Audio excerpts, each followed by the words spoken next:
What's up, Hivers?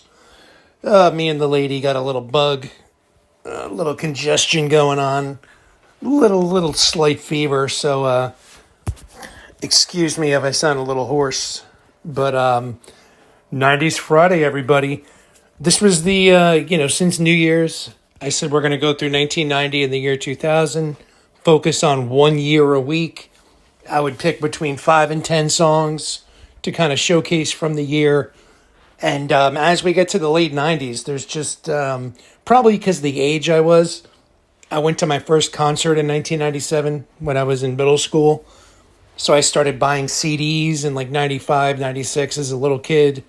But really, 97, 96, 98 were the years I really just, you know, had a CD player in my room, got into a bunch of bands, and was finally able to see live music. So I'm probably just more aware and have a stronger connection to tunes as we get past the early 90s. But 97 just seems like a packed year, which is why I started off with part one. We did punk rock, which I included a bunch of mainstream bands. Green Day, The Offspring, and Blink-182 all had hits that year.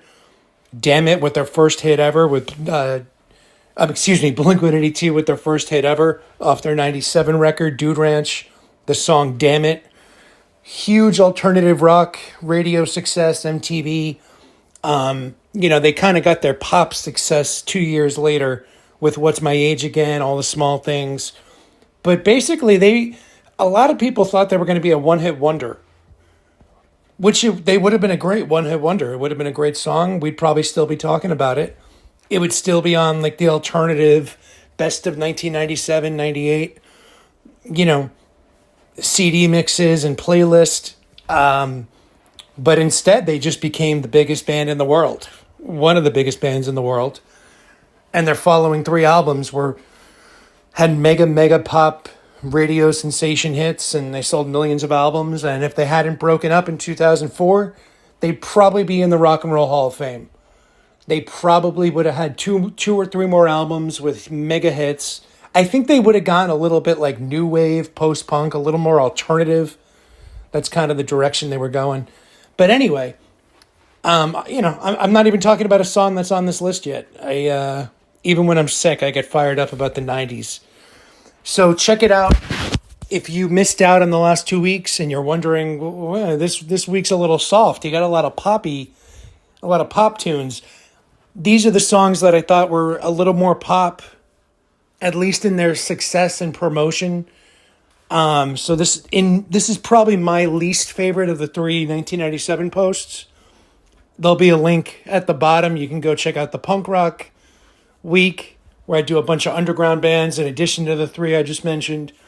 Then last week we did all alternative rock, Foo Fighters. We did like the Chemical Brothers and Prodigy, that kind of like rave kind of scene that blew up that year. A bunch of alternative bands like Tool and stuff like that. This week we're kind of going with the poppier stuff. So starting out, I wasn't sure what order I would do this in. Let's start out with Third Eye Blind.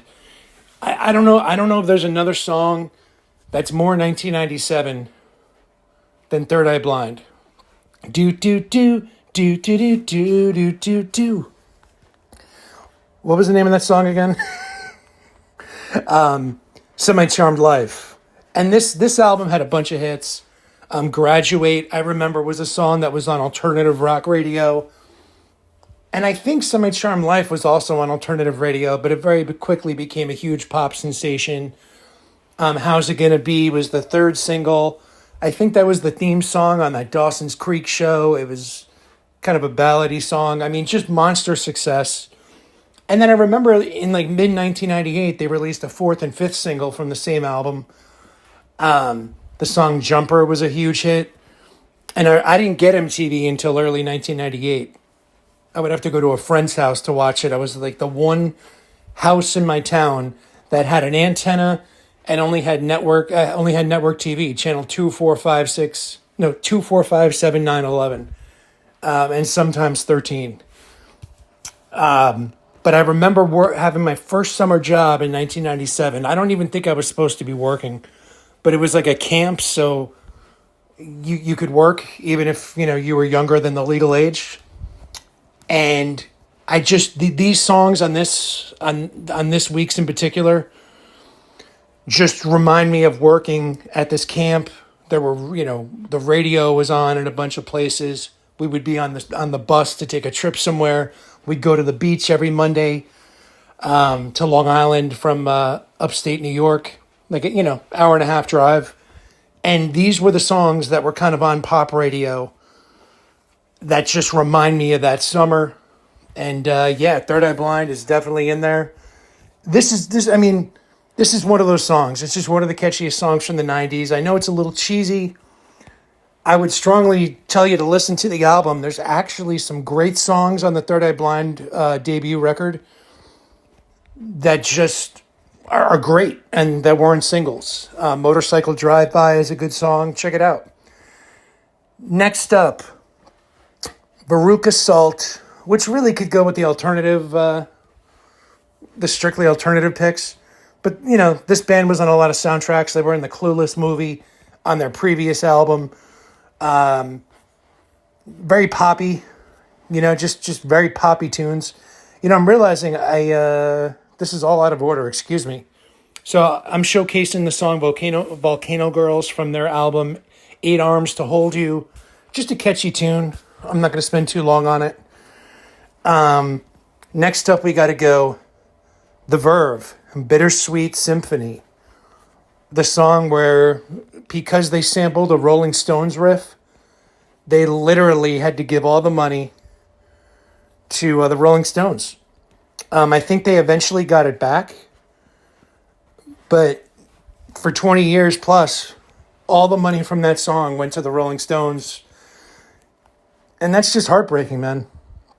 That's just literally heartbreaking. The album came out in 97, Urban Hymns, another British band. And just one of those songs, that was in a lot of movie soundtracks that was just, makes you think of that, 1997 kind of vibe. And then we'll stick, let's make it a little confusing.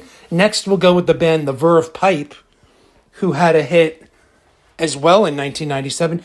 Bittersweet Symphony might have been kind of, I think it was a little later. I don't think it was a big hit over the summer. I think it came in the fall. But this song, and I remember liking it a lot, The Verve Pipe, the 1996 album Billins, but the single did not blow up until the summer, late spring, summer of 97. The song Freshman. For the life of me, this song's just super catchy. I'm not going to sing while I got a little cold and I'm all congested, but we were merely freshmen for the life of me. Like, I remember being in the camp bus, going to the beach.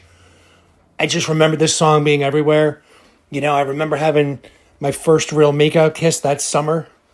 And it just brings the memories back. And, this really an alternative band, from the rock scene, but this was just all over pop radio. And, yeah. Then I got the song Your Woman by the band Whitetown, a one-hit wonder. Just a song that was, on alternative radio, but just played everywhere. Definitely had some pop radio overflow as well. And then we're going to go Fiona Apple, who, kind of singer-songwriter kind of vibe, alternative, but definitely like an alternative, kind of vibe to her. And we're going with the song Criminal. This song was all over MTV. Again, this album came out in 96, but it had no success, no radio play. And then all of a sudden, she's the newest artist ever in 1997. Because as long as you weren't nominated the year before, you can be nominated. You can have an album come out in 1995. If it blows up in 1998, you can be nominated for Best New Artist 1998, as long as you weren't nominated before. You see that a lot. The Spin Doctors, their album came out like literally 17 months before Two Princes was a single, and that's something you used to see. Now it seems like the labels, not even now, but even in the 2000s, it's like if the album doesn't take off, they push you in the studio to record another album, or they drop you. There's not as much commitment as there used to be. But Fiona Apple, great singer-songwriter, definitely kind of an alternative vibe. And then let's go Matchbox 20. You can't talk 1997 without Matchbox 20. I'm trying to think of which song to pick. I think I got to go with their first single that came out that summer, the song Push. Well, I wanna push you around. Well, I will. Well, I will. I wanna take you for granted. Yeah. Again, one of these songs that, was all over pop radio. These days you don't really hear a lot of bands on pop radio. You hear a lot of artists and a lot of production. You really had a lot of bands that were like, I get, if it's a guitar, bass, and drums, I guess you would say it's a rock band. But they were a band that was all over MTV and just all over pop radio. Where Third Eye Blind, I think, kind of was an alternative band. And then all of a sudden pop radio, took this one hit and blew it up. And then alternative radio stopped playing them because they were a pop act. Matchbox 20, I think, was just, read into the pop radio thing. And then Sugar Ray, a band that I remember hearing on rock radio from their previous album. And then all of a sudden they just have this poppy song on their 1997 album, Floored, the song Fly. And it's funny because they were kind of like a metal hardcore, kind of hardcore band. And they had this one really poppy song on the album and it became a huge hit.